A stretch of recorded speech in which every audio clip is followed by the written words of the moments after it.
Buenos días a todas, a todos, a todes, a la gente general.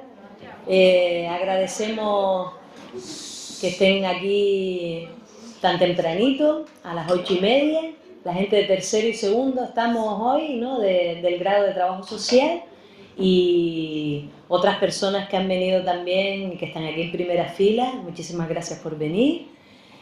Es una actividad más de la semana de lucha contra las situaciones de desigualdad y las terceras jornadas que llevamos haciendo de trabajo social y justicia social en el marco del Día de Lucha por la Erradicación del Empobrecimiento.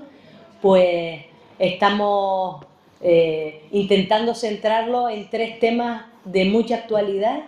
Ayer estuvimos con la cuestión de conocer las políticas represivas y punitivas en relación a las personas migrantes y a las personas refugiadas, y en concreto vimos la realidad del Centro de Internamiento de Extranjeros, y el título de la charla era Canarias libre de CIE, ¿no? Ha tenido mucho movimiento eso en distintas redes, y como ayer era la reivindicación del CIE da Luche, pues ha tenido también mucha resonancia la actividad que tuvimos, ¿no?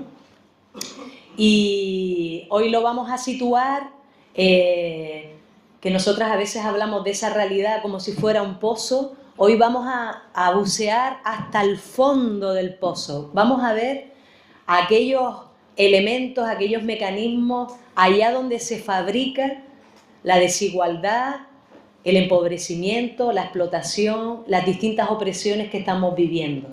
Es decir, vamos a visitar los tratados de libre comercio como un elemento que genera, fabrica las desigualdades, ¿no? Y dentro de eso, pues, y en el marco de esta semana, ayer hablábamos de la importancia del trabajo social, de conocer para transformar, ¿no? Es nuestra vocación. Y conocer desde la perspectiva de la defensa de los derechos humanos, desde la perspectiva de la justicia social y desde también la perspectiva muy importante también para todos nosotros y para todas nosotras, de el respeto a la diversidad y al trabajo desde lo colectivo, desde la participación. Esos son los principios del trabajo social. Pues desde ahí vamos hoy a crecer en mirada estructural, ¿no?, al fondo del pozo. Como otras veces empezamos en clase con viñetas de Padilla, ¿verdad?, o del Roto, o de Morgan, o de... Aquí vemos, dice, este es el próximo móvil que nos va a estallar en toda la cara. TTIP, Z, TISA, tome, es para usted, dice la Unión Europea, ¿no? Y ahí pone Padilla, el 17 de octubre, Día para la Erradicación de la Pobreza. Decía Galeano que no hay ninguna pobreza en el mundo que sea inocente. Y para que unos pocos mueran de indigestión, muchos tienen que morir de hambre. Y como esta situación de desigualdad, como decía Galeano, está fabricada, está producida por el sistema capitalista, hoy nos vamos a acercar a uno de los mecanismos que tiene el sistema capitalista para generar esta situación. Y qué mejor que de la mano de una persona como Pepe Villalba, que además de ser de la isleta, que eso marca, ¿no? Aquí hay gente de la isleta también y se les nota el rejo desde lejos. Pepe Villalba es una persona comprometida siempre tiene una pata en el mundo del conocimiento, de la generación de discurso, del estudio, ¿verdad? Un conocimiento crítico, por lo tanto es generador de contrapoder, ¿no? Si el conocimiento es poder, pues él genera contrapoder porque genera conocimiento y nos comunica conocimiento crítico. y además es una persona comprometida activamente desde hace muchos años en distintas luchas, siempre defendiendo pues lo común, lo de todos, lo de todas, ¿no? Lo colectivo. Y para muchas de nosotras es en ese sentido un maestro de esa gente que hay que tener en el punto de mira, en lo positivo, no para darle golpes ni nada, sino en el punto de mira como horizonte inspirador, digamos, ¿no? Para realmente erradicar las situaciones de empobrecimiento, en el trabajo social también tenemos que hacer un conocimiento crítico de estos mecanismos y una acción política, social y política, que cambie y transforme las estructuras, estas estructuras que hoy nos están oprimiendo y sobre todo están oprimiendo a la mayoría de la población en el mundo y en nuestro barrio, ¿no? En esa siempre perspectiva que hay que tener de mundo y de lo más cercano, ¿no? Pues Pepe Villalba nos situará qué es esto del TTIP, que cuando lo hemos ido preguntando en las distintas clases hay un desconocimiento generalizado, ¿no?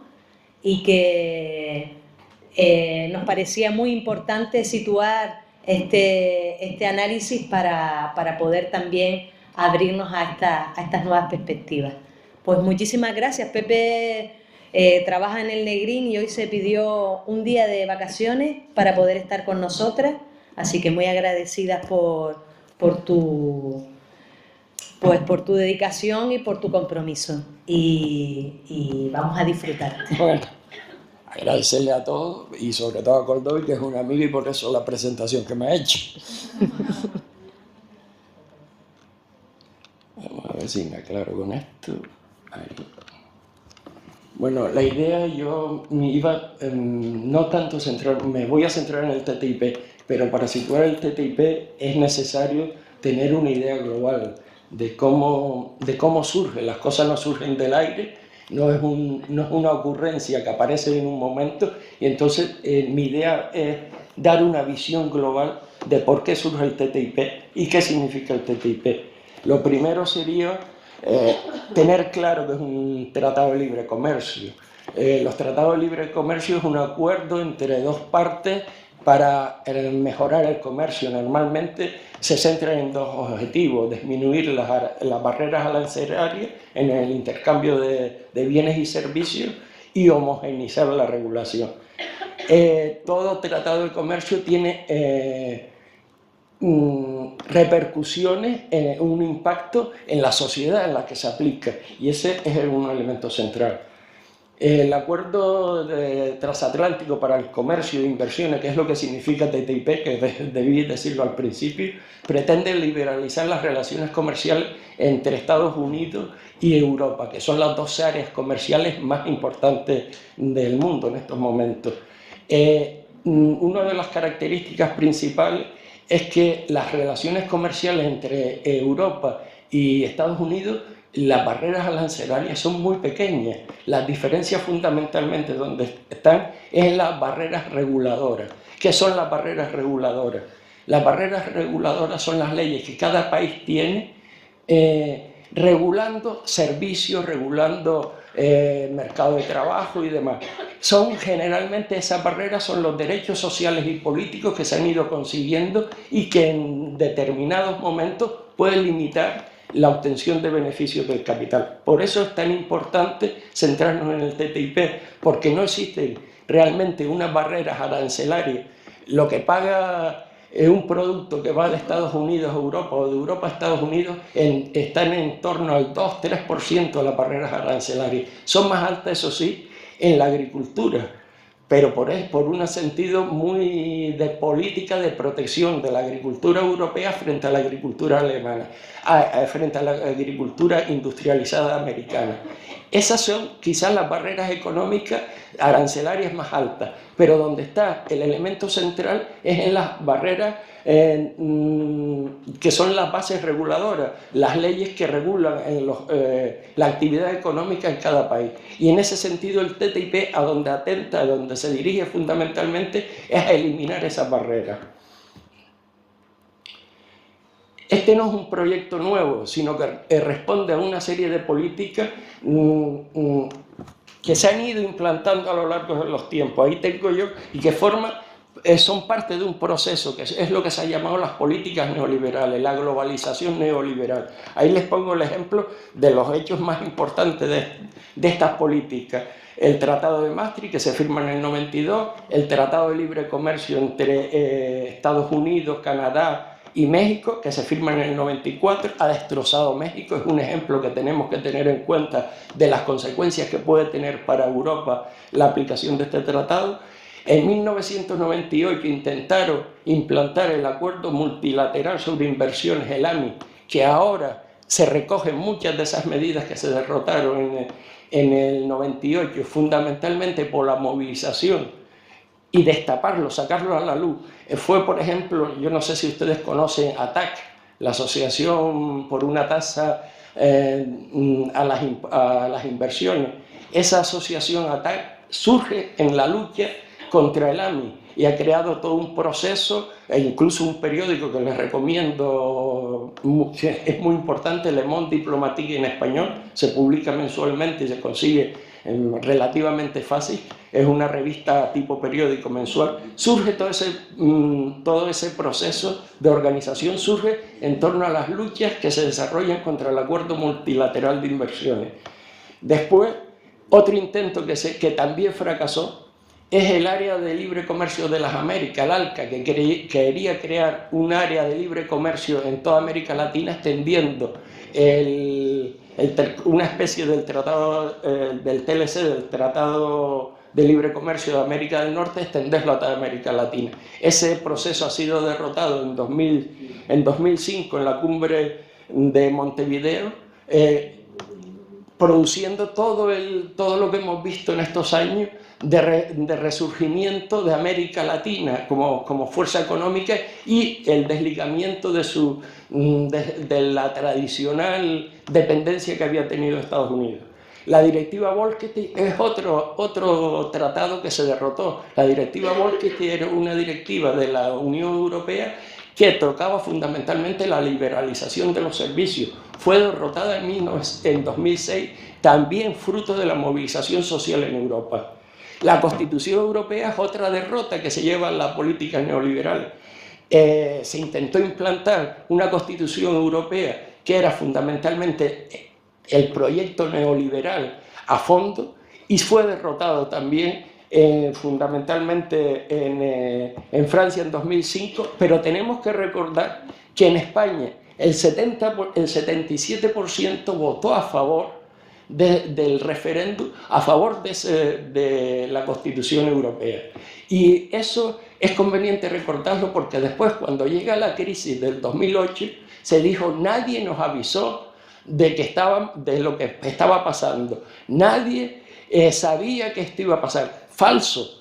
Ese discurso contra las políticas neoliberales y a dónde nos conducía se desarrolló en la campaña fundamentalmente contra la Constitución Europea. Lo que fue cercenado no tuvo repercusiones mediáticas, fue ocultado y de hecho se votó. El 77% del electorado español votó sí a esa Constitución Europea, que era la consagración definitiva de las políticas neoliberales. Por suerte no se aprobó. Han ido introduciendo esas partes de las políticas mediante subterfugio con legislaciones posteriores. Hoy lo quieren terminar con el TTIP.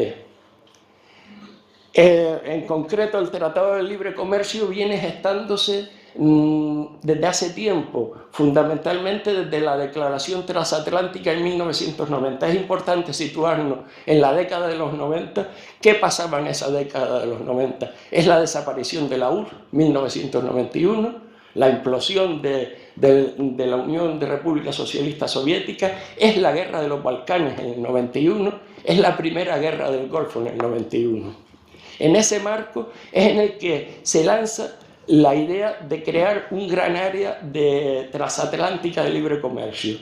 Esto se sigue profundizando con una nueva agenda transatlántica, que es la reunión de Madrid de la Unión Europea de Estados Unidos en 1995, el diálogo empresarial transatlántico, que es uno de los grandes lobbies que potencian estas políticas, que está formada por las grandes empresas, las multinacionales europeas y americanas, que se constituyen como grupo de diálogo empresarial en 1995, y es el que ha estado impulsando las políticas que nos han llevado hasta aquí. En 2003, la Guerra del Golfo y el papel de Aznar y Azores, y recargo ahí lo del lanzamiento del discurso entre la nueva y la vieja Europa, que fundamentalmente fue un discurso que lanzó Aznar, separando la nueva Europa, eran los que estaban a favor de la intervención de la guerra en Irán, que estaba capitaneado por España, Lituania, los antiguos países del este,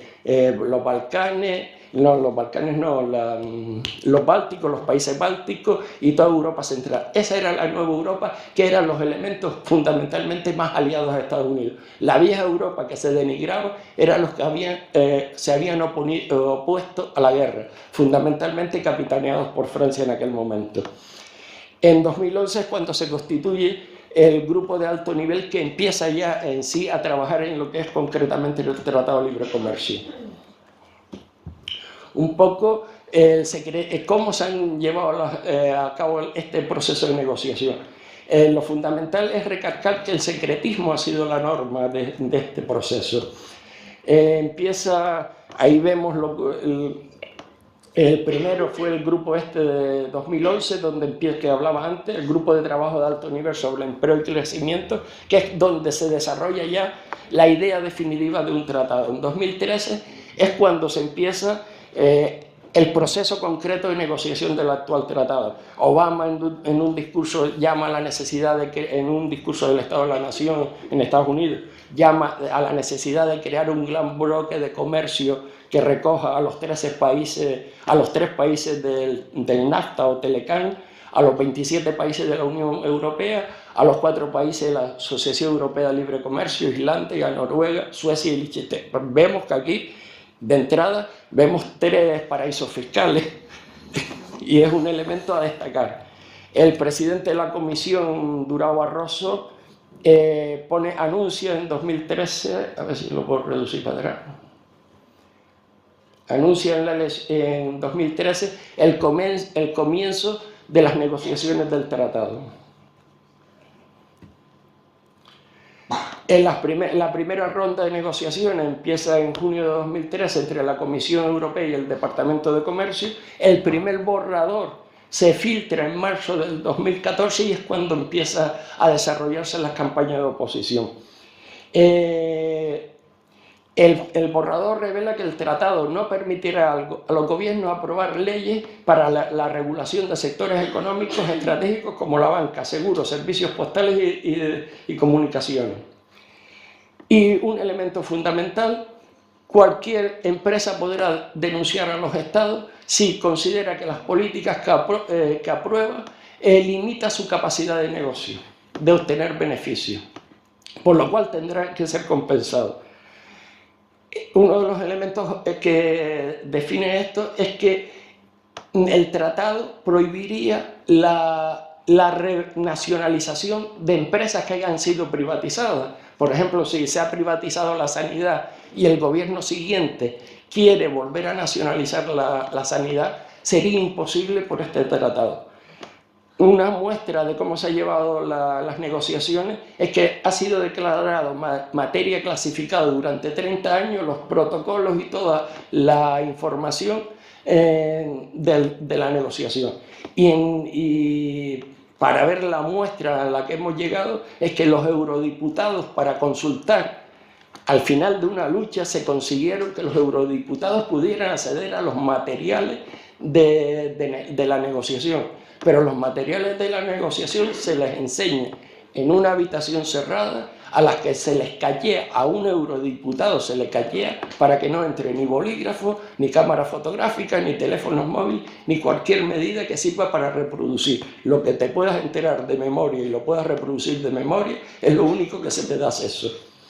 Eso es una muestra de cómo se ha llevado el nivel de negociación. Ha sido el terreno depresión de los lobbies, este nivel de negociación. El 93% de las reuniones de la comisión, y son datos propios de la propia comisión, que se las ha ido sacando poco a poco, a cuentagotas, por la vía parlamentaria del Parlamento Europeo. El 93% de las reuniones de la comisión preparativas para la negociación ha sido con asociaciones empresariales. Las negociaciones de la comisión implicó 298 expertos, de los cuales 269 eran del sector privado, 560 encuentros para consulta a puertas cerradas, 520, el 92% fueron con empresarios, solo 26 y el 4% con ONG, científicos, asociaciones o administraciones. Una de cada 4 encuentros ha sido, por cada encuentro con los sindicatos ha habido 20 con empresas o patronales.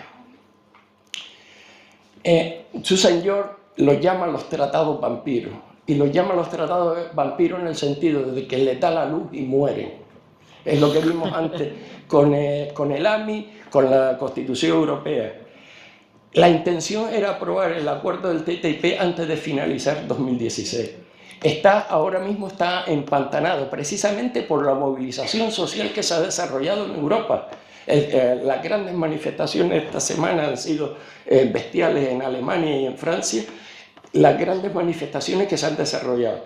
Ahora mismo está en un impasse que nos pretenden en este impasse de decirnos que el TTIP, Francia y Alemania han lanzado sondas de que se oponen un poco a su actual implantación, pero es en el proceso que se está negociando otro, que es igual, que es el CETA, que es el acuerdo, ya lo veremos más adelante, que es un acuerdo de libre comercio igual, del mismo estilo, son calcables, entre la Unión Europea y Canadá.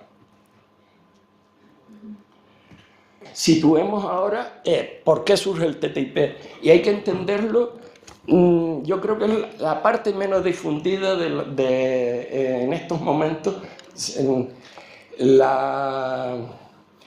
Las charlas y demás que se dan sobre el TTIP se centran mucho sobre el tratado en sí mismo, pero yo creo que se deja un poco situarlo en el contexto en el que se produce, y a mí me parece muy importante situarlo en el contexto porque es lo que le da sustancia y por qué surge. Y es fundamentalmente que el TTIP corresponde a una estrategia geopolítica y política.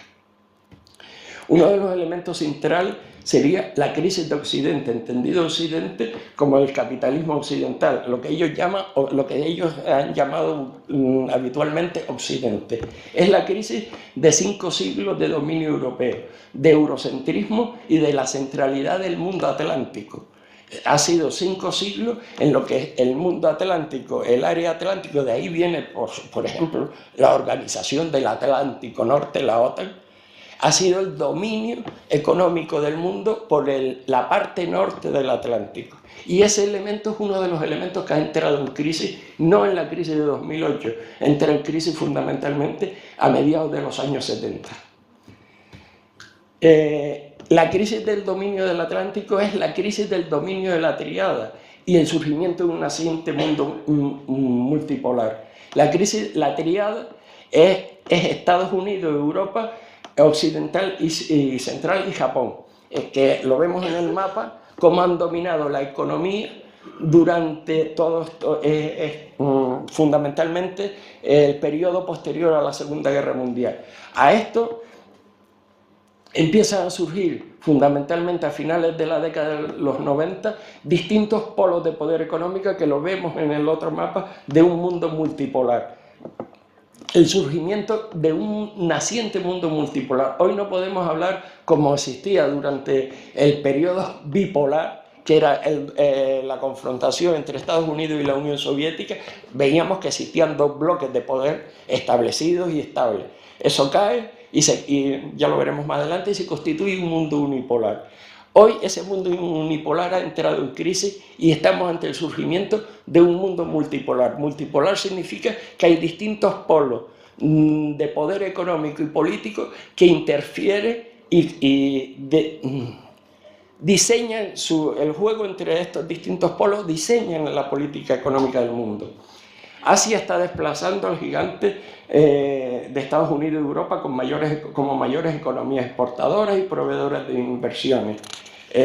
Se calcula que China se convertirá en la primera economía del mundo en torno al 2020-2030. Ya es la segunda economía del mundo. Una muestra de este cambio es el cambio del grupo del G6 al G20. El G6 fue, hoy se llama el G7 o el G8, se llamó hasta el 2014, en que volvió a ser el G7. Ustedes oyen en las noticias, habitualmente se reúnen 3 veces al año. La reunión se reúne el G6, se reúne el G7, que se reúnen los presidentes de Estados Unidos, Francia, Reino Unido, Alemania, Italia, Canadá y Japón. Eso ha sido el G6, que empezó siendo un G3, para entendernos cómo ha ido cambiando la evolución desde los años 70, que es cuando se creó el G3, hasta la actualidad. Rusia estuvo incluida en el G7 y pasó a llamarse G8 hasta 1998, hasta 2014, en que fue expulsada del G8 por el tema de Ucrania y Crimea. El G20 es el que ha empezado a reunirse el G20, que formado por los 19 países más la Unión Europea. Se reúnen regularmente desde 1999, pero donde toma una relevancia que no ha sido determinante, no se ha constituido con la potencia que funcionaba el G6 a partir fundamentalmente de la crisis económica del 2008. Uno de los elementos fundamentales es la aparición de los BRIC. Los BRIC es el acrónimo de Brasil, Rusia, India, China y Sudáfrica. Se constituye formalmente en 2016.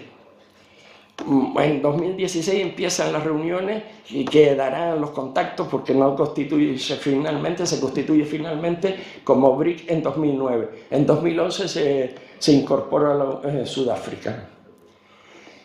No me voy a detener en esta parte. Los BRIC fundamentalmente cuestionan la dinámica creada por los instrumentos de dominio del G7, que son fundamentalmente los acuerdos de Bretton Woods, que son los acuerdos que se firman en los años 40, después de la Segunda Guerra Mundial, que instaura el sistema económico global. Crean el Fondo Monetario Internacional, el Banco Mundial y el dólar como moneda central. No lo incluyo ahí, lo del dólar, porque es un tema que veremos más adelante, y porque el dólar deja de ser, se desvincula del oro, que en este momento, cuando se crea el Bretton Woods, el valor del dólar estaba vinculado al oro.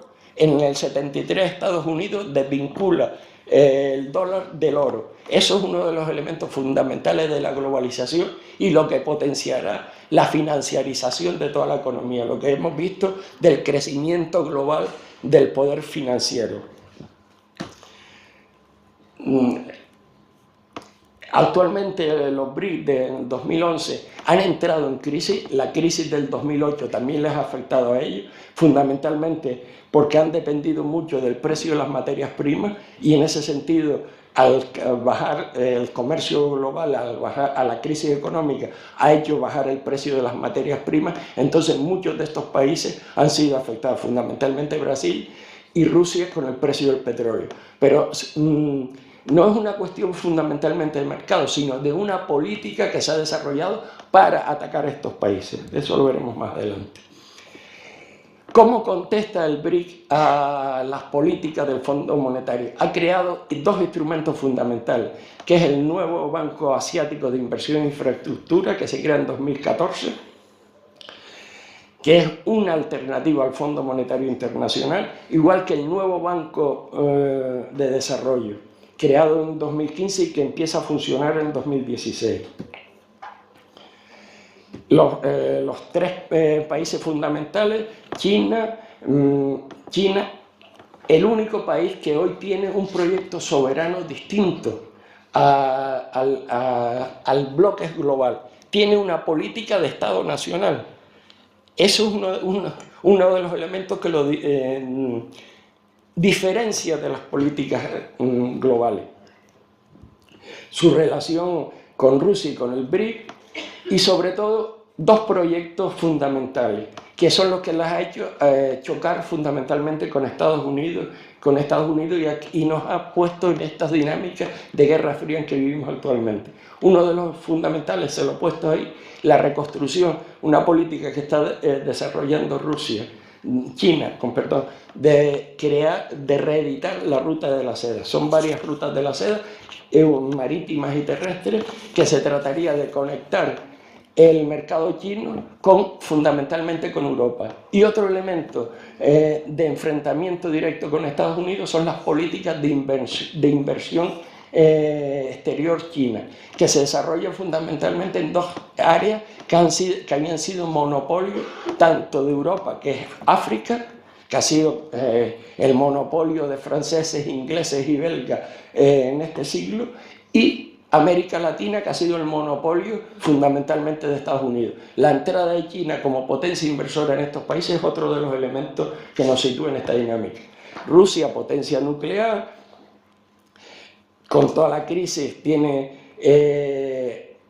es una potencia petrolera, gasística, pero que ha sido sometida fundamentalmente a una política de acoso y cerco por la OTAN. La ampliación de la OTAN, cuando se le prometió a Gorbachev que la OTAN no se firmó, eso es cierto, pero sí se prometió que la desaparición de la URSS no iba a llevar aparejado una ampliación de la OTAN hasta las fronteras de Rusia. Esa política la OTAN no la ha mantenido, sino al contrario, la ha reforzado, una política de cerco a la actual Rusia. Es un cerco que llega hasta el momento de la intervención, que ahora veremos por qué se produce la intervención en Ucrania en 2014. Ha significado todo este último periodo una vuelta de Rusia a la agenda internacional, a la política internacional. El otro elemento, que es otra de las potencias económicas y potencia política regional, es el papel de la India. Y voy dándole prisa. Estos países se han organizado y es uno de los actores internacionales más importantes actualmente en la Organización de Cooperación de Shanghái. Es un acuerdo comercial y de alianza política que nace, por curiosidad, nace en 2001, en su reorganización en 2001, se potencia como elemento de lucha contra el terrorismo global, a partir de los atentados de las Torres Gemelas. Se surge ahí porque es el momento de la invasión de Afganistán y Estados Unidos necesita posicionarse en los países de Asia Central para poder desplazar tropas a Afganistán. Ante el peligro que ven venir de una implantación de Estados Unidos en ese marco de Asia Central, estos países se organizan y crean su propia política de lucha contra el terrorismo. Una forma de cerrarle las puertas. De hecho, las 3 bases que abrió Estados Unidos para intervenir en Afganistán las ha ido cerrando.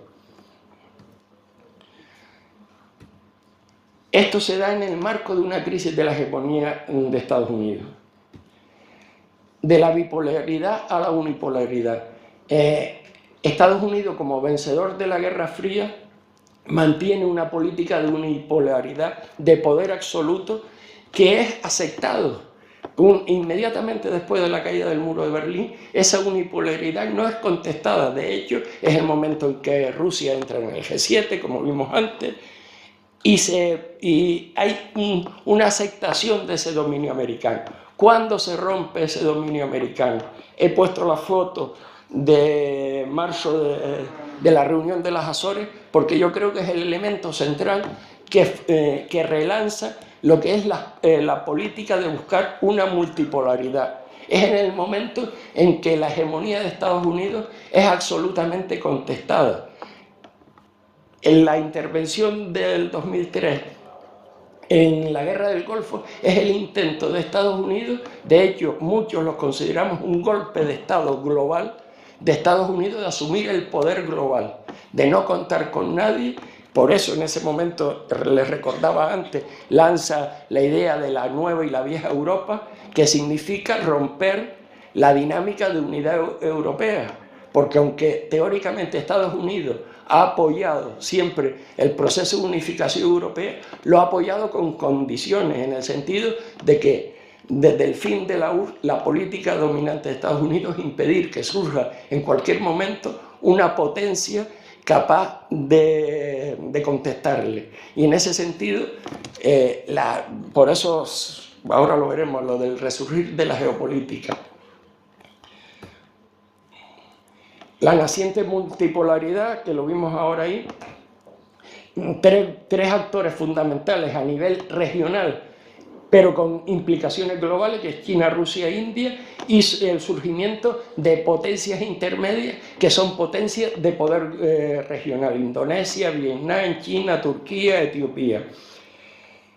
Y ahí señalo el 2011 como un elemento central, que es en el momento en que la política norteamericana da un giro copernicano, lo llaman el giro estratégico, de considerar que su elemento central ya no es el mundo atlántico, ya no es Oriente Medio, sino es el campo de Asia-Pacífico. Y se empieza a producir un viraje de Estados Unidos de abandonar, por ejemplo, Oriente Medio. Ahí vienen los conflictos de Israel con Estados Unidos, los conflictos de Arabia Saudita con Estados Unidos, porque se sienten abandonados en sus políticas locales de reparto global, y el intento de Estados Unidos de abandonar el área europea, que al final nunca se ha conseguido, pero sí ha ido desplazando. Eso sí se ha notado en presencia militar, la ampliación de la presencia militar de Estados Unidos en Asia-Pacífico, y la firma de un acuerdo como el TTIP con el Pacífico, que es el TPP. Uno de los elementos de cambio es que la globalización, que era el proyecto hegemónico americano, se ha regionalizado. Ya no estamos hacia un mundo global con un mercado único global, sino a una regionalización de esa globalización. Un fracaso producto de las luchas sociales, que es el fracaso de la OMC. Ha sido incapaz de ordenar esa globalización, y al no funcionar la OMC, se ha producido el proceso de regionalización de la globalización. La crisis del dólar que hablábamos antes, uno de los elementos que está en cuestión es la supremacía del dólar como moneda de reserva global. En 1971 Estados Unidos abandona el patrón oro, por lo que el valor del dólar hoy solo viene determinado por la confianza de quien lo posee, no tiene ningún respaldo. Ustedes son muy jóvenes y no se acuerdan de que una moneda siempre tenía un respaldo en el Banco Central. El papelito pone el Banco de España respalda las 100 pesetas, digamos. Pero eso significaba que el Banco de España tenía una cantidad de oro en sus reservas que le daban el valor a esa moneda. Eso es lo que hace Estados Unidos en ese momento, en el 71, desliga el dólar del patrón oro. Ya no necesita respaldar el número de dinero que existe en circulación, no se tiene que corresponder con una determinada cantidad de oro que almaceno en Fort Knox, sino depende del mercado global, de lo que los demás quieran aceptar. Ese es el elemento central que relanza las políticas de globalización y lo que es la financiarización de la economía. ese dominio del dólar empieza a estar cuestionado, y uno de los elementos que lo cuestiona curiosamente es el euro. En el momento que surge el euro en 1999 empieza a convertirse como moneda de reserva. El dólar empieza a ser abandonado muchos como monedas. Eso se ha acelerado fundamentalmente a partir del año 2000. Ha habido un intento de tener otras monedas de reserva y fundamentalmente se han firmado acuerdos comerciales, por ejemplo, entre Rusia y China. Son dos elementos, entre Rusia y China, entre India y China, de pagar el intercambio comercial no en dólares, sino en sus monedas nacionales. Se sitúa como este elemento, se sitúa el abandono de la moneda del dólar como moneda de reserva y como moneda de intercambio, se sitúa como uno de los elementos que precipitan el ataque de la primera guerra del Golfo a Saddam Hussein, en el sentido de que abandonó el dólar como moneda del intercambio del petróleo. También eso le pasó a Gaddafi. En el momento que Gaddafi abandona el dólar como patrón y pretende crear una moneda africana, respaldada, un euro africano, llamémoslo así, respaldada por su propia bolsa de petróleo, por sus cotizaciones, por su cotización del petróleo, es el momento de la intervención norteamericana. Lo que se está produciendo es una desdolarización del comercio internacional. El peso del dólar ha ido disminuyendo. En 2016, el 1 de octubre, este mes, ha entrado en vigor el yuan en los derechos especiales de giro, que son la moneda internacional del Fondo Monetario Internacional. ¿Cómo se valora? Este es el peso que tiene cada moneda para los derechos internacionales de giro. En Estados Unidos el dólar vale el 41-42%, el euro el 30%, la libra el 8% y el yen el 8%, y el yuan ya entra con el 10%. China, la creación de lo que hablábamos antes, de la creación de su propio, la aspiración de entrar en su propio Fondo Monetario Internacional y de la creación de una moneda. Y ahí es uno de los elementos que nos sitúa el elemento del TTIP y de los tratados estos, como la estrategia de la salida de la crisis del 2008 con el mantenimiento de la hegemonía norteamericana. No me voy a detener esto para llegar pronto al TTIP. El TTIP no es un caso aislado. Muchas veces pensamos que es algo que nos surge de la noche a la mañana.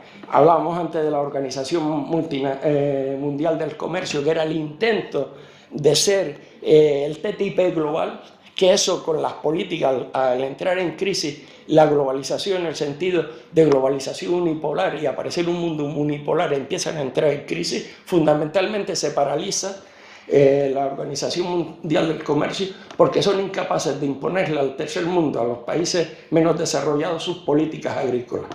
El interés de los países menos desarrollados de que los mercados europeos y americanos se abran a su producción agrícola choca con el interés de Estados Unidos fundamentalmente de exportar sus grandes excedentes agrícolas. Ese es el elemento que se ha frenado el desarrollo de la OMC y la ha hecho fracasar en el sentido de imposibilidad de Estados Unidos de implantarla como su modelo, y es lo que lo sustituye actualmente, es la proliferación de estos tratados por parte. Tenemos el que hablamos antes, el NAFTA o Telecan en 1994, el intento de implantar el ALCA en 1994. Lo que ha creado ahora mismo Estados Unidos como sustituto del ALCA, que es el acuerdo, la Alianza del Pacífico, firmado en 2012, que es el intento de Estados Unidos de frenar el proceso sudamericano de unificarse. También recordar, porque están vigentes y porque se están negociando, hay algunos ya firmados, otros se están negociando y sobre todo se están renegociando con la óptica del TTIP, los acuerdos de libre comercio entre la Unión Europea y los países africanos. sustituye a las políticas tradicionales que habían tenido de los acuerdos de Lomé primero y después los acuerdos de Cotonú, de las relaciones de los países europeos con sus antiguas colonias en África. Esto, a partir del 2000, empieza a transformarse en una política de apertura total, de exigencia de apertura total de las economías de estos países hacia la economía europea, y empieza a desarrollarse con la firma de estos acuerdos. Muchos están negociándose ahora mismo y con el objetivo de que se firmen en 2017. Hay un acuerdo de libre comercio entre la Unión Europea y Marruecos en negociación, pendiente de ratificarse. Hay acuerdos con estas distintas 4 organizaciones, estas son áreas comerciales. La CDAO es la más importante, y la SAC, que es la de Sudáfrica, de organizaciones comerciales regionales, y hay acuerdos firmados con cada uno de ellos con la Unión Europea. Estamos a más de la mitad. Vale, ya estamos entrando. Otro de los acuerdos, que es el que está, de hecho, este fin de semana, viernes, sábado y domingo, se reúnen para ver si lo aprueban o no. Hay por primera vez, y es lo que decía antes de los acuerdos vampiros, de cuando le da la luz empiezan a surgir los problemas, porque se han mantenido en secreto. Es el mismo acuerdo del TTIP, lo que con Canadá, y esto abre pensemos que Canadá pertenece al TLC, al NAFTA, a un acuerdo de libre comercio Estados Unidos, México. Es decir, es el mismo acuerdo entrado por la puerta de atrás. No hay diferencia, hay matices, pero no hay diferencia. Actualmente hay una resolución del Parlamento de Valonia, de Bélgica, negándose a la firma del acuerdo, y han surgido también en Rumanía, Hungría y demás por cuestión de visado. Y en estos momentos está en crisis, pero fundamentalmente la gran crisis es que ha surgido a la luz y se ha producido un proceso de movilización que ha ido creando la conciencia de qué viene detrás. Y esto ha forzado fundamentalmente a los gobiernos nacionales, y fundamentalmente por políticas electorales. El caso de la oposición del TTIP de Francia y de Alemania no lo podemos entender fuera de que están en un marco preelectoral, fundamentalmente en Francia, y ese es el cambio de posición que ha habido. Otro acuerdo es el que hablábamos antes, el acuerdo transpacífico, es lo mismo, es la ampliación hacia el Pacífico. El TISA es otro acuerdo que se está negociando y es también muy importante y es muy secreto. Este implica a 50 países y el elemento central son los servicios. Por servicios es todo lo que no sea mercancía táctil, y incluye fundamentalmente, de los dos que más nos deben de preocupar, educación y sanidad. Y también los derechos de autor, en el sentido de la privatización de todo, de las patentes sanitarias, patentes de productos agrícolas, todo este tipo de derechos de autor. Es uno de los elementos mucho más peligrosos y es el que está en proceso de negociación. Hay que estar muy atentos a él. La vuelta de la geopolítica en este sentido, que nos enseña un poco a ver, vuelta de la geopolítica, pensemos que habría que meternos en definir qué es geopolítica, pero pensemos que en el mundo bipolar existía la geopolítica, pero existía con un condicionante ideológico. Los dos bloques eran dos bloques alternativos con proyectos alternativos. Entra la dinámica geopolítica, pero la geopolítica como tal surge en el momento que, como ciencia teórica, digamos, surge en el momento del imperialismo, surge en el momento de que los estados necesitan entender el espacio geográfico para la ampliación de sus negocios y demás. De hecho, la geopolítica entra en desprestigio, lo que es el concepto de ciencia, entra en desprestigio después de la Segunda Guerra Mundial, porque es uno de los elementos centrales del nazismo, el espacio vital. El nazismo estuvo muy centrado en el desarrollo de la geopolítica, precisamente por eso, porque es una ciencia Y los ingleses, los dos desarrollos de la geopolítica son Alemania e Inglaterra. Las políticas imperiales inglesas se basaban en eso y es uno de los elementos centrales. ¿Por qué decimos que vuelve la geopolítica?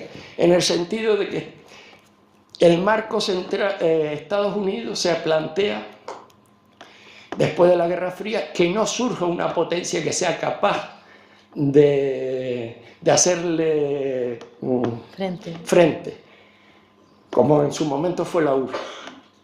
¿Dónde puede surgir esa potencia? Lo que siempre se ha dicho es que Estados Unidos e Inglaterra son potencias insulares. Aunque Estados Unidos sea un continente, al fin y al cabo es una isla. Y el gran eje, el gran bloque que le podría hacer frente es Eurasia, lo que se llama el continente euroasiático, la unidad política y económica del continente euroasiático. Es algo que nos ayuda a comprender. Ustedes saben que Francia, con De Gaulle, nunca entró plenamente en la OTAN, quiso mantener su fuerza nuclear y quería tener una relación distinta con Rusia. De hecho, nunca se fió de Estados Unidos. El gaullismo muere con Sarkozy. Hasta ese momento había tenido una política diferenciada. Rusia ha lanzado desde hace tiempo, y China también, la necesidad de construir un marco euroasiático. Y esa es la potencia que hoy se quiere evitar. En ese sentido, vuelve a tener, y eso lo vemos al ver el mapa, vemos cómo se rediseña el mundo, se crean nuevos enemigos, se produce el rearme de la OTAN. Es muy importante este mapita, vamos a ver, que es la balcanización euroasiática. Aunque nos parezca muy actual, a ver si le puedo dar un poco para atrás, es un mapa que está en el libro de 1998, yo nunca he podido decir ese nombre, que es hoy viene en la cúpula del gobierno norteamericano desde la época de Carter. Hoy es el principal asesor de Clinton, de Obama, el principal asesor de política internacional de Obama. Este mapa lo dibuja en 1998 y habla de la balcanización de esa zona. Y eso nos ayuda a comprender cómo no son políticas casuales los conflictos que suceden. Vamos a seguir para adelante. Aquí vemos, correspondiendo con el mapa, dónde están los grandes polos hoy de crisis mundial. Oriente Medio, Ucrania y el Mar de China, que son precisamente la creación de ese cerco de China, Rusia y el cerco europeo. Es el tema central de Ucrania. La política de Estados Unidos es crear las fracturas, la Unión Europea, Rusia. De hecho, el TTIP empieza a negociarse en 2013 cuando Rusia está negociando con la Unión Europea unos acuerdos de libre comercio, incluso Rusia pretende entrar en la Unión Europea. Ese es el momento en que se lanzan las políticas del tratado del TLC, y al mismo tiempo es el momento en que se promociona el golpe de Estado en Ucrania del 2014. El cerco a Rusia y China, que es lo que se ha estado produciendo. Aquí vemos la ampliación de la OTAN y el cerco de bases. El cerco de bases que se han ido creando en Estados Unidos. Dense cuenta que están en el proyecto de Ruta de la Seda. Es impedir la constitución de ese proceso. Un elemento central es que los BRICS están en el punto de mira. Y no podemos olvidarnos, en este sentido, lo que está pasando en América Latina, que no es casualidad las políticas que se están desarrollando en Estados Unidos en América Latina. En la derrota de la Kirchner, el acoso a Venezuela, el acoso a Brasil de Lula, eliminar los elementos que durante la década de los 90 le han estropeado su política en América Latina. Y ahora, ¿qué significa realmente el TTIP? En este contexto es como debemos entender el TTIP. Es una huida hacia adelante de las políticas neoliberales. No debe entenderse como un acuerdo entre dos socios comerciales, no es un acuerdo comercial. Es un asalto a las sociedades europeas y estadounidenses por parte del capital transnacional. El objetivo es abrir y desregular, y sobre todo desregular los mercados a ambos lados del Atlántico. La imposición, el TIC, debemos entenderlo como una supraconstitución neoliberal. Es una constitución mundial con el ropaje de tratado comercial, que es lo que intentaron en la Constitución Europea y lo que intentaron en la Directiva Bolkestein. Es la creación de una constitución supranacional que condiciona la soberanía de los pueblos y sobre todo las constituciones nacionales. Los objetivos de TIC son limitar la soberanía de los gobiernos elegidos democráticamente, facilitando las demandas de las empresas contra las políticas que afecten sus intereses. Otorgar a las grandes empresas amplias facultades para imponer nuevas leyes de los gobiernos. Abrir los mercados de sectores clave de los países europeos, como energía, las patentes, la sanidad pública o la soberanía alimentaria. Se basa en tres conceptos: eliminar el concepto de lo común, de lo colectivo, de la sociedad. La sociedad no existe, decía Latalla, existen los individuos. Solo existen individuos que se relacionan en el mercado. Todas las relaciones sociales pasan a ser mercancía. Eso es un elemento de la globalización que a veces no captamos. Entendemos la globalización muchas veces como geográfica, como un elemento geográfico. Y la globalización no es solo geográfica, es que todos los aspectos de la vida pasan a ser mercancía. Toda relación social pasa a ser posibilidad de ser objeto de negocio. Las relaciones interpersonales, el buscar novia hoy es una red social, que es un negocio. Ese es el sentido de mercancía. El dominio del mercado, sumisión de los estados a un derecho hecho a la medida de las multinacionales. Es la sumisión de los estados a las necesidades del mercado. Lo que oímos constantemente: no podemos hacer estas políticas porque el mercado no nos lo permite. Es como en el medievo cuando nos decían que Dios no nos lo permite. Ahora ese Dios ha sustituido por el mercado, que nadie identifica quién es el mercado. Se da como un ente abstracto que no nos permite desarrollar demasiadas determinadas políticas. Y fundamentalmente el otro, el derecho del inversor sobre el derecho del ciudadano. Para ellos existe el derecho inalienable a aumentar los beneficios y no puede verse frenado por ninguna normativa pública. Ese es el núcleo, el meollo de la política central de los tratados de libre comercio. El papel del Estado y la política. El neoliberalismo rechaza totalmente la intervención del Estado en la economía. Clama por la reducción del Estado, eliminar la costosa burocrática, funcionarios privilegiados, las empresas públicas que nos saquean, los servicios sociales. Recordemos cómo ese es el mismo discurso que, por ejemplo, aquí, en la ley del suelo, se aplica para imponernos una ley del suelo que está en beneficio de los constructores y de los que han destrozado esta isla. Nos hablan de eso. Hay que limitar burocracia al aprobar los proyectos empresariales. Los funcionarios no tienen por qué controlarnos los negocios. El objetivo fundamental es la eliminación del Estado social y de derecho, que eso ha sido una de las conquistas históricas de la humanidad. Cuando hablan de achicar el Estado, de disminuir el tamaño del Estado, nunca hablan de disminuir el tamaño del Estado dedicado a la represión, del ejército, de la policía, de las cárceles. Pensemos en la población carcelaria norteamericana y el poder económico que son las cárceles, que por cierto son privadas. Ese Estado no lo quieren pequeño, ese Estado lo quieren macroestado. El Estado que quieren pequeño es el que tiene capacidad de intervenir económicamente, es el que tiene capacidad de controlar derechos sociales, de que se cumplan las leyes. De hecho, no quieren leyes laborales.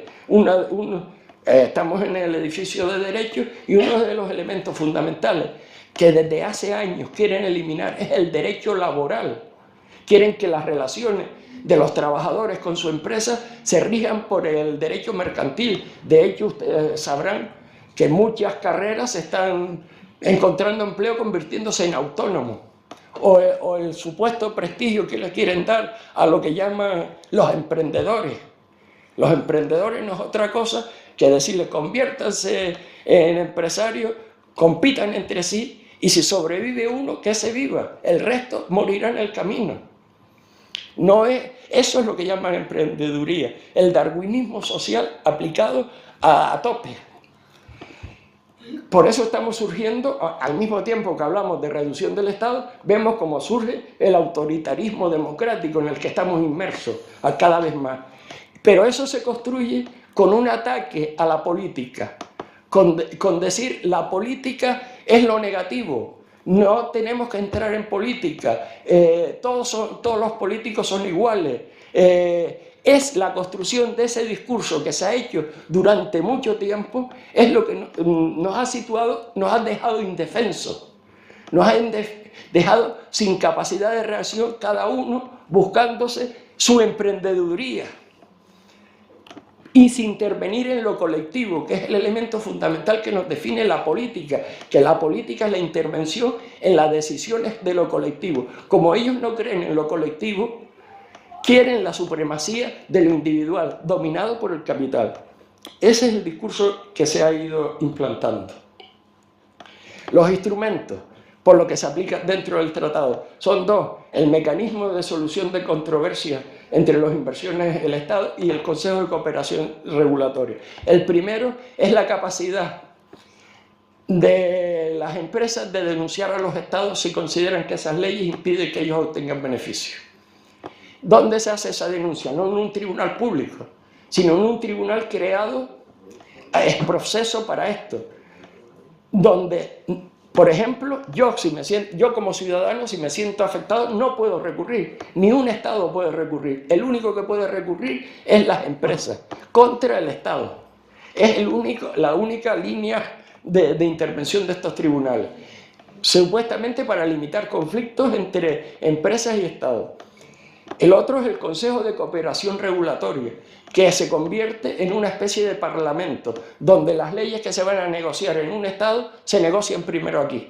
Lo que se va a discutir en el Parlamento español previamente pasará por el Consejo Regulatorio a ver si impide alguna competencia. En la práctica, estos dos mecanismos elevan al capital, a las empresas, a un estatus equiparable al de Estado-nación. Les da los mismos requisitos que hasta ahora habían tenido los Estados, convirtiendo al capital transnacional en colegislador en la práctica y eliminando la soberanía de los parlamentos nacionales. Desregulación. Es eliminar lo superfluo, es su discurso. Es lo que hablamos antes de la ley del suelo en Canarias, eliminar las barreras comerciales. Cuando hablan de desregularizar, a lo que se quiere eliminar son las regulaciones sociales y laborales, que son el sustento de nuestros derechos. Debilitamiento de las normas y estándares técnicos. Aquí hay un elemento fundamental, a lo que habla la armonización entre la legislación americana y europea. El debilitamiento del principio de precaución. Este es un elemento fundamental. El principio de precaución existe en Europa, no existe en Estados Unidos. Cuando tú vas a lanzar un producto al mercado, y eso fundamentalmente es importantísimo en el tema de alimentación y de medicamentos, en Europa tienes que pasar controles previos. En Estados Unidos lo lanzas al mercado y después, si hay problemas, tienes que demandar a la empresa. Ese es el principio de precaución europeo. El principio para lanzar un medicamento en Europa tiene que ser ratificado, tiene que ser aprobado, pasando una regulación, unos controles y demás. Puede tener problemas ese medicamento una vez en el mercado, pero existe un mínimo de seguridad de que funciona, de que algo funciona, de que no te va a matar. En Estados Unidos la ley es distinta. Tú lanzas el producto al mercado y como no existe conciencia de sociedad, el individuo es el que tiene que denunciar, el afectado es el que tiene que denunciar a la gran compañía. Por eso ven en muchas películas la campaña para organizar a los afectados del tabaco, se dio mucho, de vertidos tóxicos, de cualquier tipo de esta cosa. Los abogados estos que se forran después, lo que hacen es ir buscando afectados para reunirlos, para implantar una demanda civil a las compañías. Ese es el modelo que se quiere implantar. Otro es la protección de los lugares de trabajo, lo voy a dando muy deprisa, pero en esencia está puesto. Son regulación de la salud. Las privatizaciones es otro elemento central y uno de los elementos clave es que prohíbe, una vez implantada el acuerdo, no se puede dar marcha atrás. Si tú tienes privatizado un sector, ya no lo puedes nacionalizar. De hecho, se habla de listas negativas. Se presenta una lista de cosas que son públicas. Lo que no esté en esa lista va a ser indefinidamente privado. Servicios que no existen no podrán ser públicos, sino tendrán que ser privados. Los objetivos: destruir la universalidad de los servicios públicos y crear nuevos mercados de inversión. Pero no me gustaría acabar sin el elemento central, que es un tratado contra los trabajadores. Esto es una cosa que nosotros olvidamos mucho, que pertenecemos a una clase trabajadora. Ellos no lo olvidan. Esta es una frase de Warren Buffett, una de las grandes fortunas del mundo, y lo tiene muy claro. Hay una guerra de clase, pero es mi clase, la de los ricos, la que está haciendo la guerra y la estamos ganando. Existe una ofensiva desde la década de los 70, de eliminación de todas las conquistas sociales que se han ido alcanzando fundamentalmente en los periodos al salir de la Segunda Guerra Mundial. Y eso es una política planificada y desarrollada. Y el tratado está centrado en eso, en eliminar todo lo que sean derechos fundamentales del trabajo, de degradación de los derechos de representación colectiva. De hecho, lo estamos viendo, la proliferación de los contratos de autónomos para trabajos que son fundamentalmente trabajadores de una empresa y los convierte en falsos autónomos. Esa es la línea de esta. Eliminar la libre circulación de las personas. Lo que estamos viendo hoy en las fronteras de refugiados y demás. El aumento del desempleo. Esto es clarísimo. En el momento, uno de los elementos del trabajo que permite es que la empresa traiga a sus propios trabajadores. Una empresa americana quiere trabajar en España, puede traer a sus propios trabajadores con el convenio, con las relaciones laborales de su país de origen. Crearíamos en el Estado español gente con convenio, gente sin convenio y gente con legislación americana, por ejemplo, por poner un ejemplo, o rumana o la que sea. Y esto también se sostiene con un discurso antisindical que se creó al mismo tiempo que el discurso antipolítico. Un poco esta es la visión, y recalcar que estos tres tratados no son un proyecto comercial, son un proyecto totalitario del capitalismo global. Y no se trata de comercio, sino del diseño de nuestras vidas. Y aquí lo dejo. Y entramos en